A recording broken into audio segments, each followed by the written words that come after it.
here. I'm so grateful that we can gather together and continue this study. I hope you're enjoying the life of David half as much as I am. I just get a charge every time I read this. We're way behind. So if you remember, beginning of September, the schedule came out. But I told Nadine, I said, you know who read the schedule? Probably me and Peter and Nadine, and that's it. Yes. So we're just going to keep going until after Christmas with this, even though we're cutting into the next segment.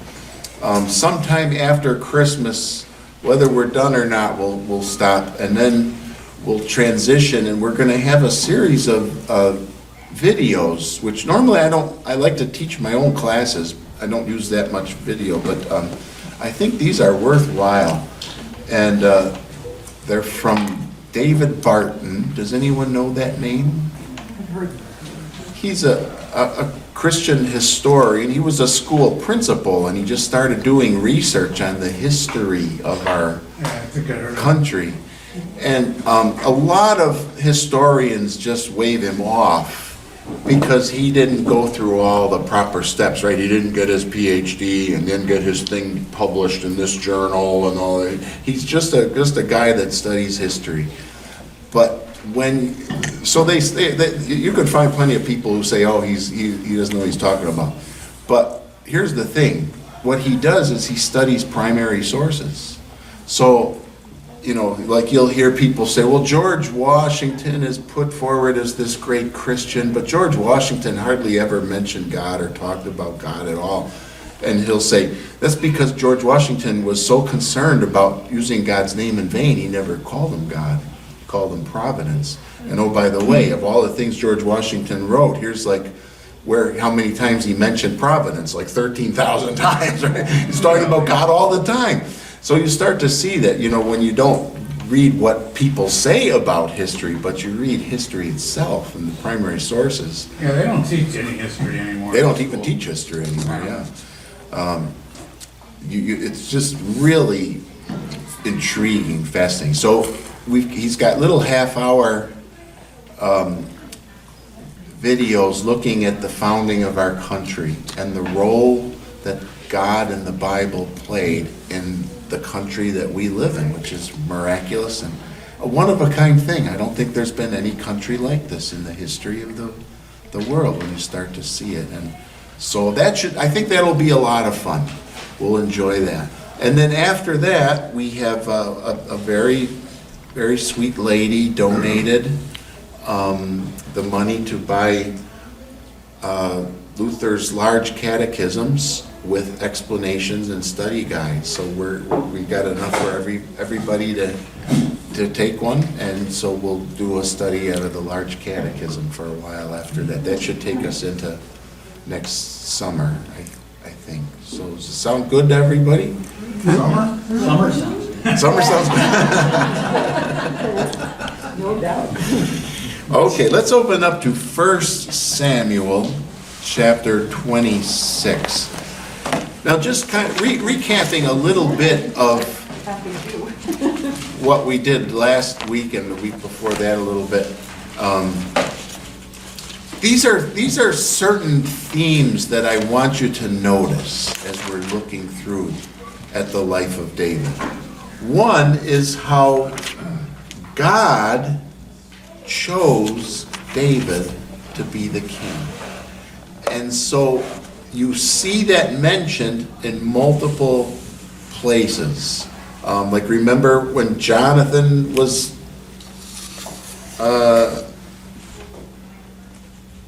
talking, to David and saying, you're going to be the king. And remember Abigail? And Abigail came out and fed all of David's soldiers. And why did she do that? Well, to save her husband and from being destroyed, because David was on his way to. But behind that was also, she said, because God's chosen you to be the king. She knew. The second theme is tied to that, how God's choice, what God is doing, is primary. But even when things don't line up with it, I don't know how to say this, if they don't align maybe morally the way we think they should, God still uses those things to accomplish his ultimate goal. So Abigail's a good example, right? What should be the relationship of a husband and wife? How should the wife be? The New Testament tells us the wife should be submissive to her husband. We're not talking about, fetch me my slippers, woman, it's not that. But the gentle and quiet spirit of a wife that honors and respects her husband. And the husband's job is to love his wife as Christ loved the church, right? So how did Abigail do with that? No, against her husband's wishes, and without telling him, without him knowing, she goes and steals all his food to go and feed David and his army. And then while she's talking to David about Nabal, remember what she called him? She said, oh my husband, he lives up to his name. You know what Nabal means? Fool, right? She called her husband a fool. So she's not what you might expect to be a holy, righteous, godly woman. She seems to be off a little bit. And yet God uses her because she knows David is supposed to be the king. And after her husband Nabal dies, what did Abigail do? They got married. She married David, right? There's another one. At the time that David married Abigail, was that his first wife? No. He also, remember, he had been married to Michal, and then it mentions another woman that he was married to. There were several, right? And yeah, in the end, I think by the end of the story, which we aren't going to get to in our study, but by the time David dies, I think he's got 20-some wives. How many wives is someone supposed to have? Well, I'd say 0.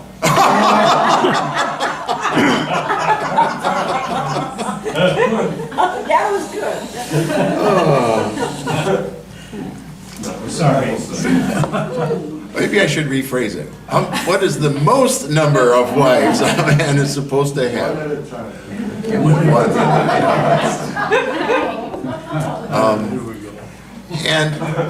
Did God change his mind in the New Testament? In the Old Testament, it was okay to have however many wives, but in the New Testament, then God said, all right, better stick to one.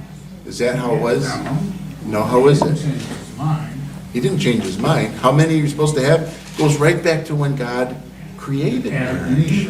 A man shall leave his mother and father and cleave to his wife, and the two, not the 10 or the 20, but the two shall become one flesh. So that was God's design. So this is an aberration from God's design.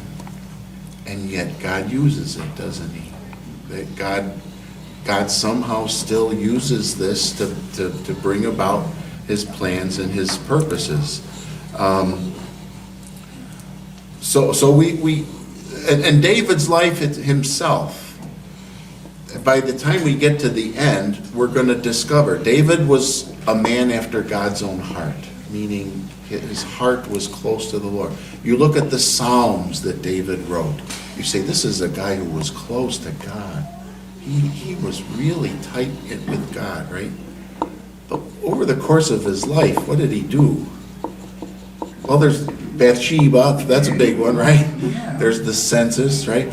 And then even when it was time to build the temple, God wouldn't let him build the temple. Does anyone remember why? This is in the future, we haven't studied this yet. But He had a war, too much war. yeah, God said, you have too much blood on your hands. You've killed too many people. I'm not letting you build the temple. Your son will do it. Can I ask a question yeah. while you're on this? Like, Yeah. okay, so he did all these pretty bad sins. So does David in heaven? Yes. So Yes. how did that happen? Just because he repented from it? Yeah. So even though he had all these wives when he died? So, yeah, God does not hold or charge our sins against us for the sake of Christ. We fully understand, we have better knowledge of all of that than they did in the Old Testament, but he had faith in what he knew and understood God's promises. So I guess the point of the reason I'm telling you to look at this as we go through the life of David is to realize that God uses imperfect and flawed people. He still accomplishes his purposes with things that don't look to us like they should go together, like they would be right. Okay, let's go on again. Chapter 26. I can't believe I have no time left. How does that keep happening? Shocker. Yeah. Then the Ziphites came to Saul at Gibeah, saying, "Is not David hiding himself on the hill at Hakilah, which is on the east of Jeshimon?" So Saul arose, went down to the wilderness of Ziph with 3,000 chosen men. We've heard that 3,000 before. So this is like his top. These are his shock troops, right? These are his best soldiers, because these are the ones he takes with him wherever he goes, it seems like. To seek David in the wilderness of Ziph. And Saul encamped on the hill of Hakilah, which is beside the road on the east of Jeshimon, but David remained in the wilderness. When he saw that Saul came after him into the wilderness, David sent out spies and learned that Saul had indeed come. This is great. This would make a great movie, right? Then David rose and came to the place where Saul had encamped, and David saw the place where Saul lay with Abner, the son of Ner, the commander of his army. Saul was lying within the encampment while the army was encamped around him. Then David said to Ahimelech the Hittite and to Joab's brother Abishai, the son of Zeruiah, "Who will go down with me into the camp to Saul?" And Abishai said, "I will go down with you." We're going to read late. We won't read. We aren't going to get that far. But later on in the Bible, Abishai is one of David's top 3 warriors. So he's not only the brother of the general, he also is like the Navy SEAL of David's army. He's like one of the top guys. We're going to discover that later. So David and Abishai went to the army by night. And there lay Saul sleeping within the encampment with his spear stuck in the ground at his head. And Abner and the army lay around him. You can picture this, right? David and Abishai, they're like crawling behind their And there's no guards? There must be, you'd think there'd be guards. I don't know. That's kind of dumb, isn't it? But they're sneaking in there, you know, and everybody's sleeping, and in the center of the camp is Saul asleep. He's the Navy SEAL. Right, you're right. He's got good camo on. I mean, this is great, right? Verse 8, then Abishai said to David, "God has given your enemy into your hand this day. Now please let me pin him to the earth with one stroke of the spear, and I will not strike him twice." But David said to Abishai, "Do not destroy him, for who could put out his hand against the Lord's anointed and be guiltless?" David said, "As the Lord lives, the Lord will strike him, or this day will come to die, or he will go down into battle and perish. The Lord forbid that I should put out my hand against the Lord's anointed. But now take the spear that is at his head and the jar of water, and let us go." So David took the spear and the jar of water from Saul's head, and they went away. And no man saw it or knew it, nor did any awake, for they were all asleep, because a deep sleep from the Lord had fallen upon them. So they sneak into the camp. I could sleep like that. Yeah, well, they steal his spear and his water jug. And Abishai, what did he want to do? I'll kill him. That'll end this war right now. Navy SEAL. Yeah. And David says no. Why won't David kill him? Let him be killed. The Lord's anointed. He's the Lord's anointed. Now, the Lord has already taken his anointing away from Saul, and he's given it to David. But David won't take the Lord's things here into his own hands. He says if the Lord has done that, then the Lord has to work this out. The Lord will have to bring this to pass. He won't take Saul's life. What does this remind you of? Something we read already the previous week. Do you remember when David and his men were hiding in the cave? And Saul goes in the cave to relieve himself. And so he spreads kind of his garments out while he crouches down. And David sneaks up behind him and cuts a little piece out of his robe. And then when Saul goes out of the cave and is kind of walking down the valley, then David comes to the mouth of the cave and says, "Hey, look what I got," right? In other words, he could have killed Saul then and there, but he didn't, because he won't kill kill the Lord's anointed. What did Saul say?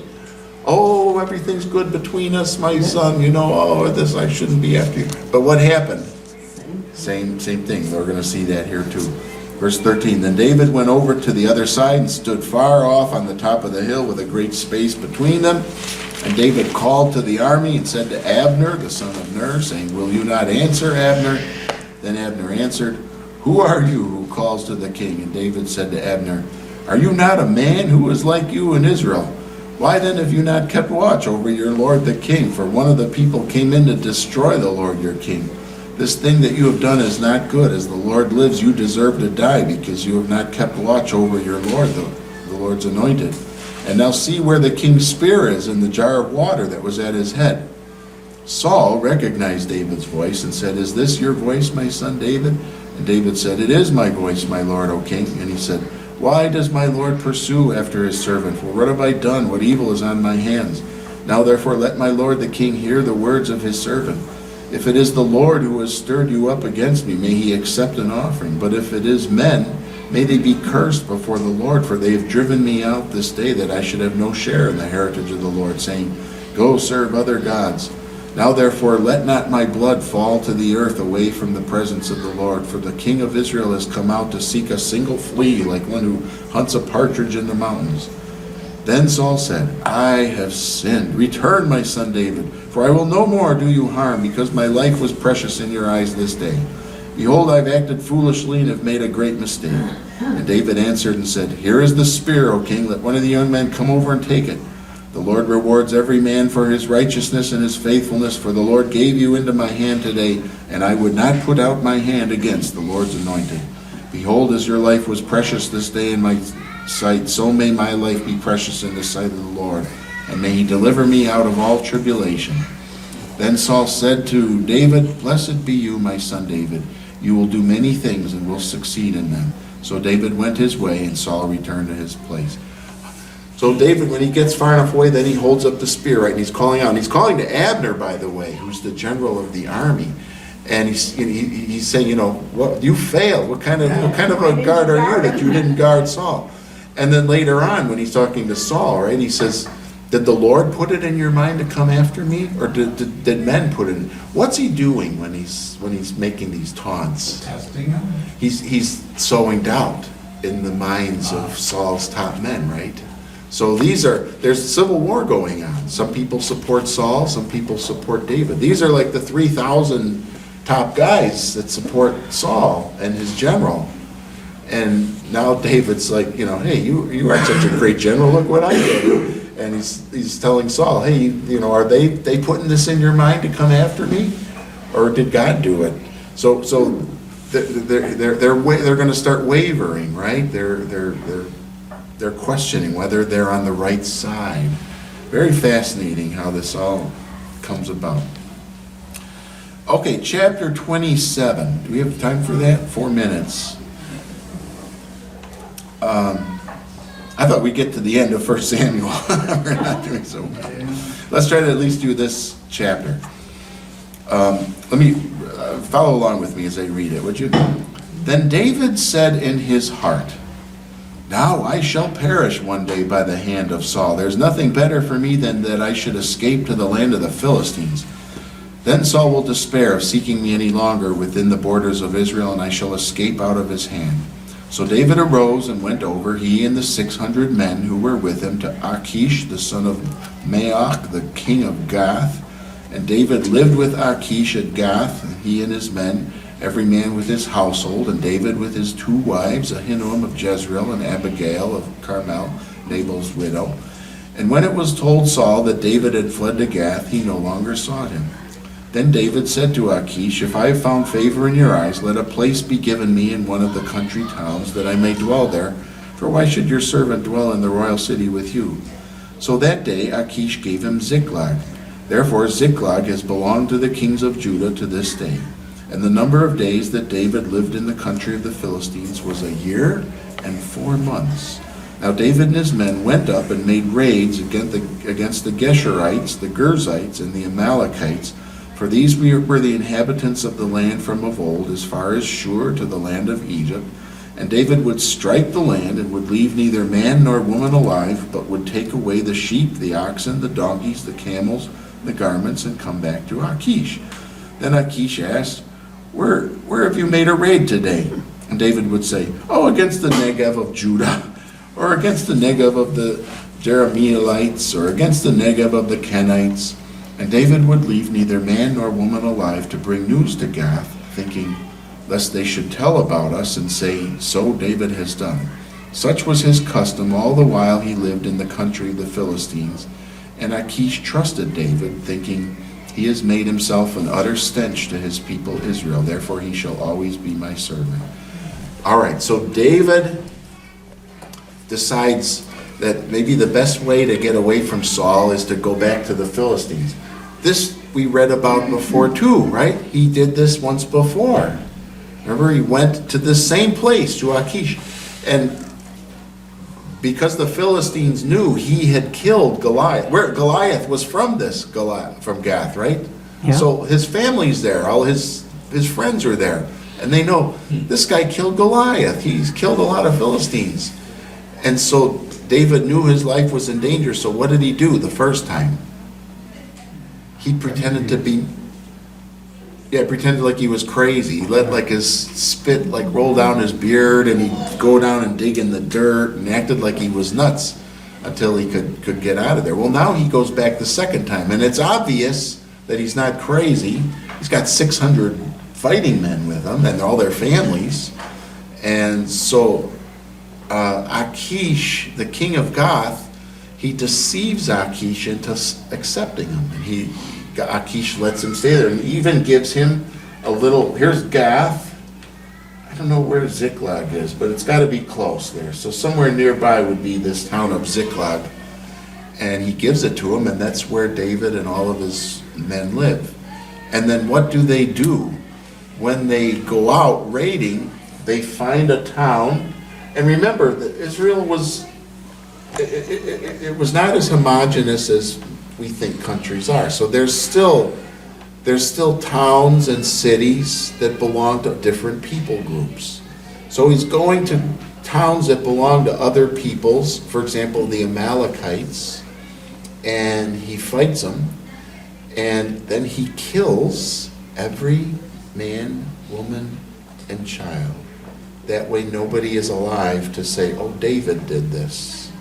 He kills them all, and then he takes all the livestock and the garments and the wealth and everything, brings it back to Achish. And when Achish says, yeah, who did you go raiding today? He says, oh, one of the Judean towns, other Hebrew people.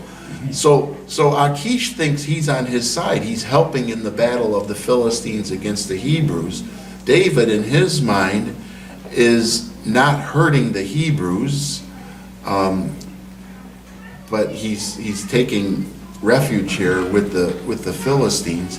One thing, I'm a minute over, sorry. One thing did you notice? It does not mention, he was there how long? A year and 4 months. A year and 4 months. It does not mention God in this chapter anywhere. So talk about a chapter where, remember I said before, look for things where it just doesn't look aligned with what you would expect from a holy servant of God, right? Here's David. He's lying. He's out killing. Now the Amalekites were designated for destruction. They were supposed to kill the Amalekites when they came into the promised land many years before. But even so, to think, this is David. This is the man that wrote the beautiful Psalms that you turn to when you need comfort because someone in your family is dying. He killed all the kids and the women and everything, right? This is an ugly episode in his life. It's a bad time. And he's fooling everybody, and he's creating mistrust. Why is all of this happening? Go back to verse 1. Then David said in his heart, now I shall perish one day by the hand of Saul. There's nothing better for me than that I should escape to the land of the Philistines. And then Saul will despair of seeking me any longer. What has David said about Saul previously? He knows that God anointed him and God is going to appoint him to be the king. But now he's not listening to God. He's thinking for himself. He's overthinking it. Yeah, if I keep this up, Saul's going to kill me. And what can I do? The only thing I can do is go hide out with the Philistines. And so everything goes downhill in this chapter. We don't see God mentioned or God's hand at all. Wasn't that typical of the Jews over the centuries? They were, really. Oh, we see it. Oh, yeah. They go off the deep end. It is. Yeah. This is a microcosm of what happened with the Jews. But it's a good lesson for us too, because we in our day too, we can sometimes have good and godly men and women, but they're in a tough spot, and they stop and think to themselves, "What should I do? How do I get out of this?" And they come up with some plan, and they're outside of God's purposes. They're not listening anymore to God. They're following their brilliant ideas, and things go the wrong way. All right, we'll wrap up there. Thank you. You heard the wife, didn't you? Yeah. Thank you for coming. No Sunday school next week because we have voters meeting, and then we'll pick up the weekend. We're losing you